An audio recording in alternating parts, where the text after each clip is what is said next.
Today, we're heading to Indiana Dunes National Lakeshore.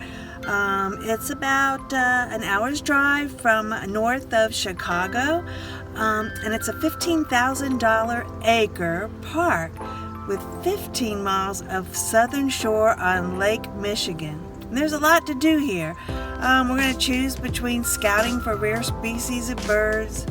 We can fly kites, but it's not very windy today, and hang out on the beach. But we're probably going to spend more time on the trails because there are over 50 miles of trails over dunes, to wetlands, to prairies, to rivers, and into peaceful forests. So it sounds really like a great day. So come on and let's see what awaits us there.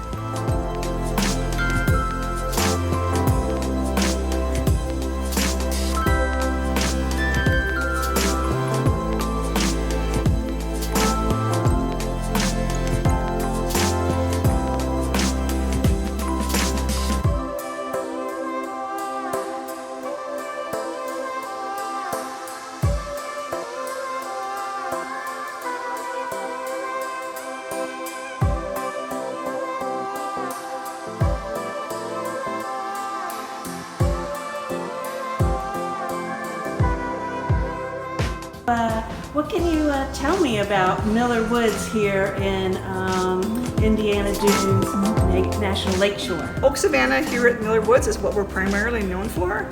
The oak trees here must have fire in order to knock out the small shrubs and smaller plants and such so that the oak trees can have a chance to grow and become the big boys here in the forest. And when the oak forest is at its prime, you can see a long distance through it. That's why it's called an oak savanna forest. It has relationships with plants like the wild lupin plant we have over there in our mural. Wild lupin plant is important because it's the host plant for an endangered butterfly here called the carnator blue butterfly. And if the forest canopy would close in and get too shaded, the lupin plant can't grow, and then the carnator blue butterfly could not find this favorite plant to lay its eggs on. It lays almost all of its eggs on wild lupin plants. So there's so much interconnectedness of nature here in the oak savanna forest. It's kind of an incredible thing. When we started suppressing fires in our country, the oak savanna forest ceased to exist. So we need to have prescribed burns and so on. And when you're out hiking today, you will notice that there isn't even some trees, some big trees that have been cut down with a chainsaw. And we found out that we weren't doing it, fire wasn't maintaining enough of an openness in the oak savanna.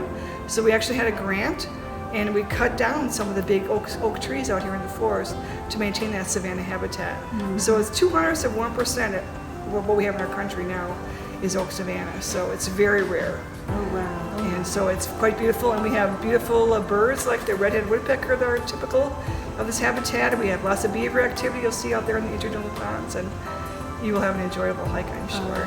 Oh, thank you. Thank you very much. You're welcome. Bird ID.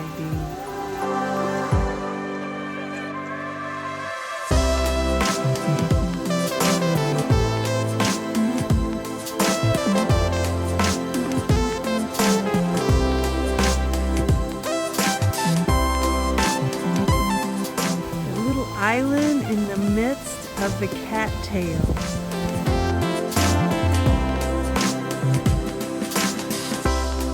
Over there is the black oaks, and all the hills you see are sand dunes.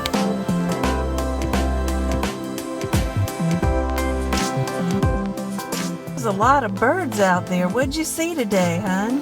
The turkey vultures, a couple, 2 or 3 red-tailed hawks, a downy woodpecker, several or the same pairs of at least 4 eastern kingfisher, which are unusual around here too, plus a lot of sparrows and some other birds I wasn't able to identify.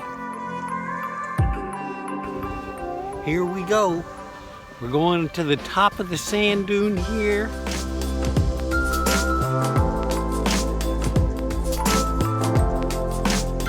It's amazing how high these sand dunes are.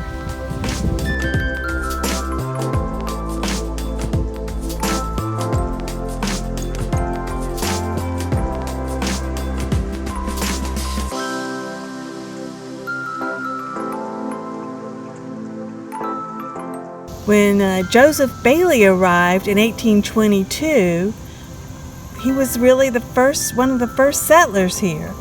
During the fur trading years, the homestead had 6 log structures which served as living quarters, kitchen, storehouse, and warehouses for the trade goods. In 1833, Joseph Bailey and his family received $6,000 for his services in counseling the Potawatomi Indians in an agreement called the Chicago Treaty, which placed the land in northwestern Indiana in public domain.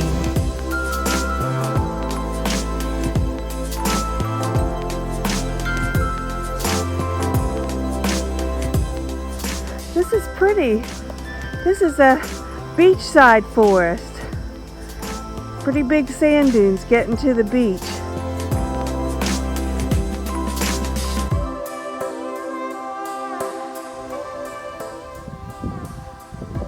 Oh my. That's quite a big sand dune. I think it said it was 100 plus feet high. Then you had that cliff right down to the beach. What do you think about it? Pretty rugged, and it's moving all the time. Yeah, but does it remind you of another one we've hiked before? No, we've never. Jockey Ridge at Outer Banks. Hiked that a bunch of times. And then there's the great sand dunes in Colorado. Yeah. They aren't as steep, but they might be as high. And I think we're getting ready to see in another week Sleeping Bear Dunes, which might even be higher. Here we are at Great Marsh Trail. More than 100 years ago, there was geese and ducks and wading birds by the hundreds here. But unfortunately, industrialization took over.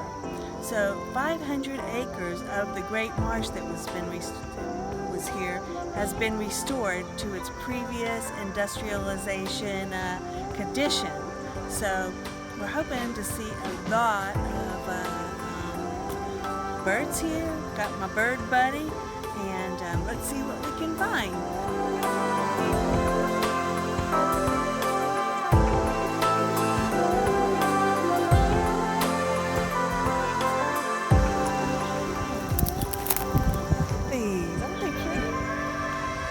So this is a walk into the marsh. I was telling Bob, I really like marshes. They're so pretty. I could get into a lot of marsh walking and bird watching.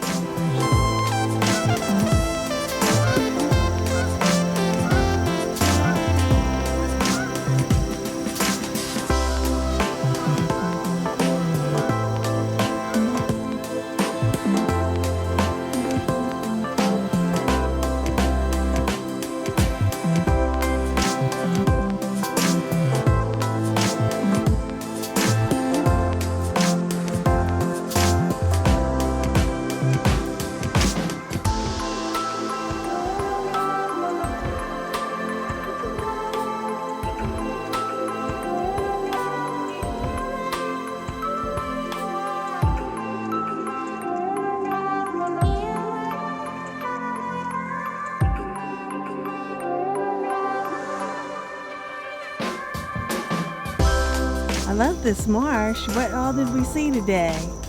We saw quite a few Canadian geese, I guess 65, some mourning dove, a ruby-throated hummingbird, 2 of them, some great blue herons, great egret, green heron. I haven't seen one of those. I don't know if I've ever seen one. I've seen a night heron, but this was a green heron, and some barn swallows. Oh, lots of barn swallows. And I think, a red-tailed hawk. He was a long ways off,